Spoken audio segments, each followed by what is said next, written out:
ಭೂಮಿಯಲ್ಲಿ ಕತ್ತಲೆ ಆಗದ ದೇಶಗಳು ಯಾವುದೂ ಇಲ್ಲ. ಆದರೆ ಪ್ರಕೃತಿಯ ಆಟದಲ್ಲಿ ಬೇಸಿಗೆಯಲ್ಲಿ ಕೆಲವು ತಿಂಗಳುಗಳ ಕಾಲ ಕತ್ತಲೆ ಆಗುವುದಿಲ್ಲ.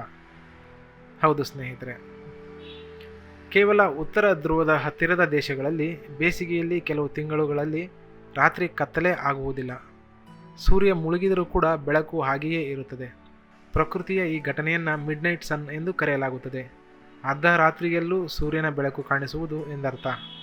ಈ ವಿಚಿತ್ರ ಘಟನೆ ನಡೆಯುವ ದೇಶಗಳು ಯಾವುದು ಅಂತ ನೋಡುವುದಾದರೆ, ಮೊದಲನೆಯದಾಗಿ ನಾರ್ವೆ ದೇಶವನ್ನು ರಾತ್ರಿ ಇಲ್ಲದ ದೇಶ ಎಂದು ಕೂಡ ಕರೆಯಲಾಗುತ್ತದೆ.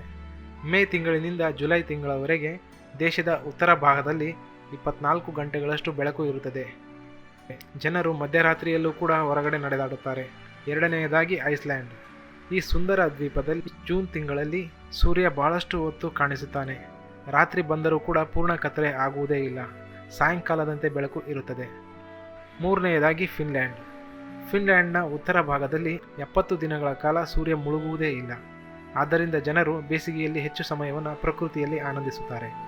ನಾಲ್ಕನೆಯದಾಗಿ ಸ್ವೀಡನ್ನ ಉತ್ತರ ಭಾಗದಲ್ಲಿ ಬೇಸಿಗೆಯಲ್ಲಿ ಸೂರ್ಯ ಬಹಳ ಹೊತ್ತು ಮುಳುಗುವುದೇ ಇಲ್ಲ. ರಾತ್ರಿಯಾದರೂ ಕೂಡ ಬೆಳಕು ಹಾಗೆಯೇ ಇರುತ್ತದೆ. ಇದು ಏಕೆ ಹೀಗಾಗುತ್ತದೆ? ಭೂಮಿ ತನ್ನ ಅಕ್ಷದ ಮೇಲೆ ಸ್ವಲ್ಪ ಓರೆಯಾಗಿ ತಿರುಗುತ್ತದೆ. ಈ ಕಾರಣದಿಂದ ಉತ್ತರ ಧ್ರುವದ ಹತ್ತಿರದ ದೇಶಗಳಿಗೆ ಬೇಸಿಗೆಯಲ್ಲಿ ಸೂರ್ಯ ಸಂಪೂರ್ಣವಾಗಿ ಮುಳುಗುವುದಿಲ್ಲ. ಅದೇ ದೇಶಗಳಲ್ಲಿ ಚಳಿಗಾಲದಲ್ಲಿ ಬಹಳಷ್ಟು ದಿನಗಳವರೆಗೆ ಸೂರ್ಯ ಉದಯಿಸುವುದೇ ಇಲ್ಲ.